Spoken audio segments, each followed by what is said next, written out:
He's there at the top of the hill, between the two bridges, silhouetted against the limpid sky. You're making this You up. could have a point. But the fact is, the dog magically appeared. I was not prepared to feel all of the feelings when I watched this film.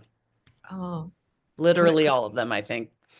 And I sat down and I was writing questions, and I didn't feel like I emotionally had hit the nail on the head with any of them until I came up with this one. And I'm trying to ease my way into it because it's a little unusual for this environment, which is, what do you think happens when we die? Oh God, take it That's away. your life You're closer to it. Your life is all about grief. Let's take it from the top. Well, I think there's a deterioration of, I think you end up with something like your body obviously begins to deteriorate pretty quickly, but I think whatever sort of spirit you have lives longer, and depending upon how much you've been able to build of that in the course of your life, it lasts longer than longer, as long as equal to the amount of effort you put into it. There you go. Well, you hang out just that much longer when you invest that much more in life. I like that idea. I think you do. I think that actually qualifies both of you for quite a significant spirit afterwards, because when I thought about talking to the two of you at one time, I was like, wow, this is a lot of entertainment that you have both brought into our homes.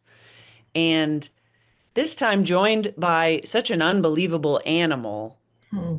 Like, Naomi, like how long can Bing is the dog's name, right? I keep wanting to call him. Okay, I keep wanting to call him Apollo, but that's a stage. How long can he work every day? Longer than you think. We had a second dog in case he got tired or grumpy, but he was never used. There was an animal humane. We had a second Naomi who worked several days because she was grumpy and tired the entire time. Yeah, he had his breaks. He had to have his rules in place, and he was trained well, and everything moved very, very seamlessly, despite, when I read that script, I was like, there's just no way we'll be able to achieve some of these things. We'll get what we get, and let's see. But not only did he deliver over and over again what was on the page, but in addition to that, there was a whole lot more he would bring. I know that, Bill, you didn't share many scenes with Apollo. You are with a dog in the movie, but I was sort of like, God, have you been in any other movies with animals aside from Groundhog Day? Well, I was bit by that groundhog. But yeah, I did a movie with an elephant that was quite an experience. And that was a beautiful experience working with an elephant. So spiritual.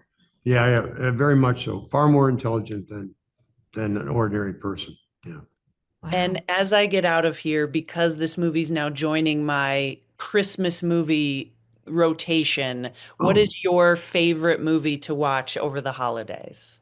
Well, I've been in two good Christmas movies. I was in one called Scrooged, that was a really good one. And then we made one a couple of years ago called A Very Murray Christmas that had some of my good friends and funny people in it, Chris Rock and George Clooney and Maya Rudolph and Rashida Jones, and it was directed by Sofia Coppola, and it's a beautiful thing. And super fun. It's really fun. It has beautiful music, and it just kept getting better every day. It was a really, really fun job to do. And the ending of Scrooged, hands down, always makes me sob, you bastard. That's what Christmas is for. I'm sorry. But that's what I do for a living. I make people cry. So, well, that's, Charles Dickens. Don't blame me. And Naomi, your Christmas movie before I get out of here. Oh, if it's a one that you're talking about for revisiting, I guess Wizard of Oz. Boys just love that one. Perfect. Yeah. And so many holidays it actually works for as well. Nice. Yeah.